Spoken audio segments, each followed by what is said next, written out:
Paano ko daw mga lods nasabi na walang amoy at walang langaw itong itikan po namin?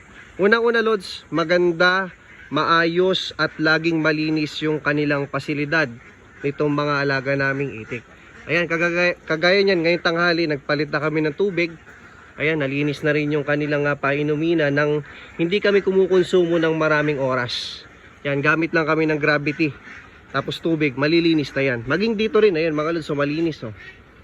Hindi ko naman lods sinasabi na totaling walang amoy. Meron pa rin, tolerable siya. Para ka lang nasa likod ng bakuran mo.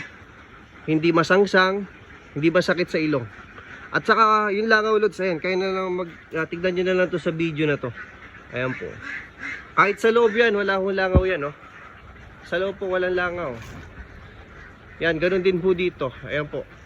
Sa baba wala rin ho. Talagang lagi lang ho siyang malinis at maayos yung design ho ng kulungan ng itik ho namin. Pagka ganito ho yung design ho ng kulungan ng itik ninyo, sigurado magiging maayos, maganda, at iwas ho sa langaw at amoy yung inyo pong itikan. Ayan po sila. Kaya lang, nainitan yung mga itik natin, oh. Nainitan. Sobrang init ng panahon. Yun din, ito, oh. Nagpalit na kami ng tubig niya. Malinis na malinis din. Maging yung kanilang kanal, mga lods. Ayan.